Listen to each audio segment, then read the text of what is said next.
As aventuras do caça-feitiço. Capítulo 4. A carta. Eu morei nesta casa quando era criança. Disse o caça-feitiço. E vi coisas que fariam você encolher até os dedões dos pés. Mas eu era o único que via. E meu pai costumava me bater por mentir. Tinha uma coisa que subia do porão. Aconteceu o mesmo com você. Acertei? Concordei com a cabeça. Não precisa se preocupar, rapaz. É apenas mais uma sombra. O fragmento de uma alma atormentada que prosseguiu sua jornada. Se não deixasse a parte ruim para trás, ficaria presa aqui para sempre.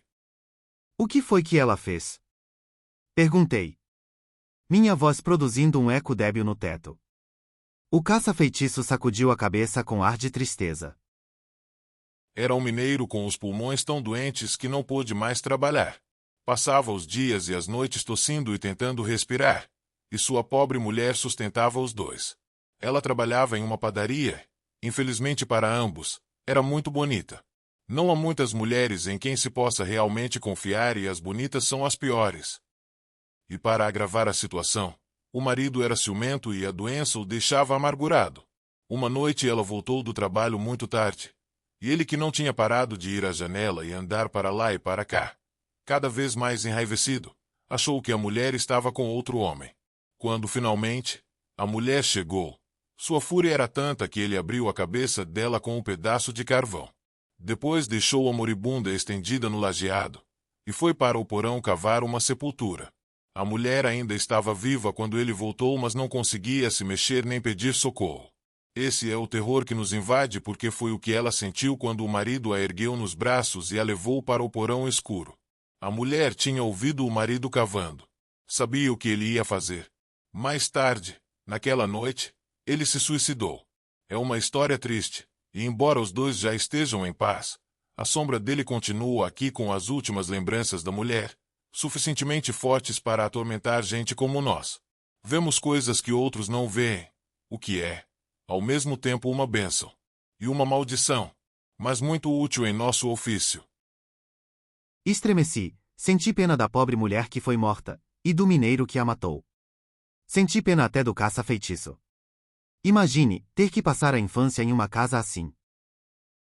Olhei para a vela que eu coloquei no centro da mesa, estava quase queimada e a chama iniciava uma última dança bruxuleante, mas o caça-feitiço não deu sinal algum de querer subir. As sombras em seu rosto não estavam me agradando. Pareciam mudar gradualmente, como se estivessem formando um focinho ou outra coisa qualquer. Sabe como venci o medo? Perguntou-me. Não, senhor. Uma noite fiquei tão aterrorizado que berrei antes que pudesse me controlar. Acordei todo mundo, e meu pai enfurecido me agarrou pela nuca e me trouxe para este porão. Apanhou então o martelo e pregou a porta. Eu não era muito grande, não devia ter mais de 7 anos. Subi as escadas, quase estourando de berrar, esmurrei a porta. Meu pai, porém, era um homem duro e me deixou aqui sozinho no escuro durante horas, até muito depois do amanhecer. Passado um tempo, eu me acalmei, e sabe o que fiz? Sacudi a cabeça negativamente, tentando não olhar para o seu rosto. Seus olhos brilhavam com intensidade e mais que nunca ele parecia um lobo. Desci as escadas e me sentei aqui no escuro. Depois inspirei 3 vezes profundamente e enfrentei meu medo. Enfrentei a própria escuridão, que é o mais apavorante, principalmente para gente como nós, porque as coisas vêm a nós no escuro. Elas nos procuram aos sussurros e assumem formas que somente nossos olhos conseguem perceber. Mas foi o que fiz, e quando deixei o porão, o pior tinha passado. Naquele momento, a vela se apagou de vez e nos mergulhou em absoluta escuridão. É isso aí, rapaz. Disse o caça-feitiço.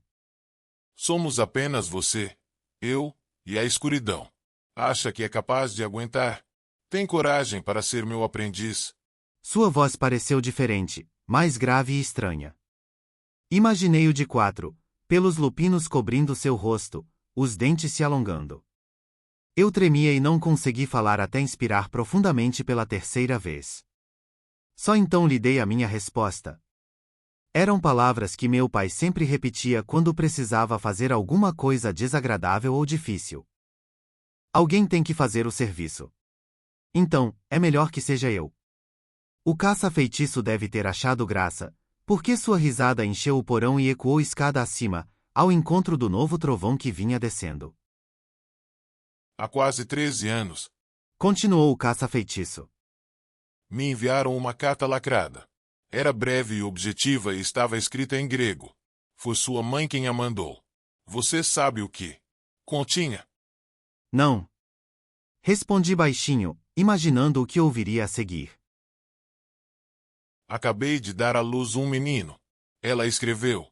E ele é o 7º filho de um 7º filho. Seu nome é Thomas J. Ward e ele é o meu presente a este condado. Mandarei notícias quando ele tiver idade suficiente. Treine-o bem. Ele será o melhor aprendiz que você já teve e será também o último. Não usamos magia, rapaz. Disse o caça-feitiço. Sua voz era pouco mais que um sussurro na escuridão. Comentou o caça-feitiço com um ar de riso. As principais ferramentas do nosso ofício são o bom senso, a coragem e a manutenção de registros precisos para podermos aprender com o passado. E acima de tudo, não acreditamos em profecias. Não acreditamos que o futuro seja imutável. Portanto, se o que sua mãe escreveu vier a se realizar, é porque nós fizemos com que se realizasse. Está entendido? Havia uma ponta de raiva em sua voz, mas eu sabia que não era dirigida a mim, por isso concordei com a cabeça, apesar do escuro. Quanto a você ser o presente de sua mãe ao condado, todos os meus aprendizes, sem exceção, eram o 7º filho de um 7º filho. Portanto, não comece a pensar que você é especial. Tem muito que estudar e muito trabalho pesado pela frente. A família pode ser uma amolação. Continuou o caça-feitiço, depois de fazer uma pausa. Sua voz mais branda, sem vestígio de raiva. Só me restam 2 irmãos. Um é serralheiro e nos damos bem, mas o outro não fala comigo faz uns 40 anos, embora viva aqui em Rochal. Quando finalmente deixamos a casa, a tempestade cessara e a lua estava visível. Na hora em que o caça-feitiço trancou a porta da casa, reparei pela primeira vez em um entalhe que havia na madeira. O caça-feitiço indicou com a cabeça. Eu costumava usar sinais como esse para alertar os que ainda soubessem ler grego ou, às vezes, para exercitar minha memória. Você reconhecerá a letra gama. É o sinal para um fantasma ou uma sombra. A cruz embaixo à direita é o número 10 em algarismos romanos, que é a menor grandeza. Qualquer coisa acima de 6 é apenas uma sombra. Não há nada nessa casa que possa lhe fazer mal, não se você for corajoso. Lembre-se, as trevas se alimentam do medo. Seja corajoso e uma sombra pouco poderá fazer. Se ao menos eu tivesse sabido disso desde o começo. Anime-se, rapaz. Disse o caça-feitiço. Sua cara está tão comprida que vai bater nas suas botas. Quem sabe isto o alegre? Ele tirou o pedaço de queijo amarelo do bolso, partiu um pedacinho e me deu. Mastigue um pouco, mas não engula tudo de uma vez. Eu o acompanhei pela rua de pedras. O ar estava úmido, mas pelo menos não chovia, e para o oeste, as nuvens que lembravam carneirinhos no céu começavam a se romper e dispersar em farrapos. Eu o acompanhei pela rua de pedras. O ar estava úmido, mas pelo menos não chovia, e para o oeste, as nuvens que lembravam carneirinhos no céu começavam a se romper e dispersar em farrapos. Deixamos a aldeia e continuamos a viagem rumo ao sul. Quase chegando ao ponto onde a rua calçada virava uma trilha lamacenta, havia uma pequena igreja. Parecia abandonada e faltavam telhas no telhado e a tinta da porta principal estava descascando. Não tínhamos visto ninguém desde que saíramos da casa, mas havia um velho em pé à porta da igreja. Seus cabelos eram brancos, muito lisos, sujos e mal cuidados. Suas roupas escuras informavam que se tratava de um padre, mas quando nos aproximamos, foi a expressão do seu rosto que realmente chamou minha atenção. Lançou-nos um olhar carrancudo, o rosto todo contraído. E então, teatralmente fez um largo sinal da cruz, chegando a ficar na ponta dos pés para iniciá-lo, esticando o indicador da mão direita para o céu, o mais alto que pôde. Eu já vira padres fazerem o sinal da cruz antes, mas nunca com tanto exagero, com tanta raiva que parecia ser dirigida a nós.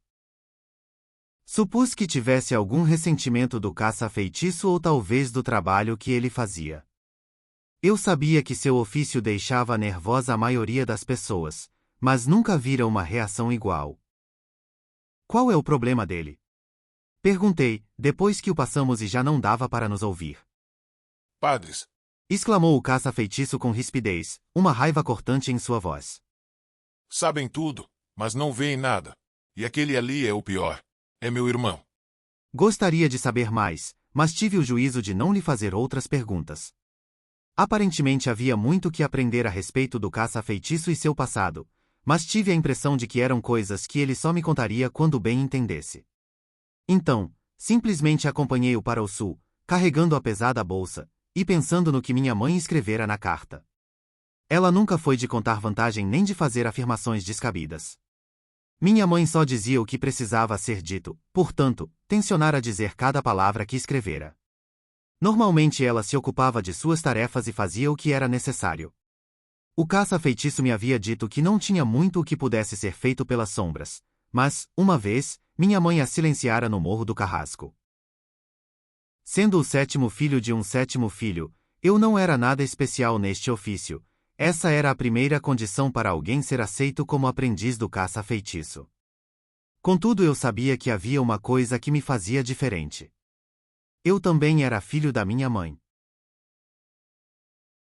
Fim do 4º capítulo. Nos vemos no capítulo 5, Ogros e Feiticeiras.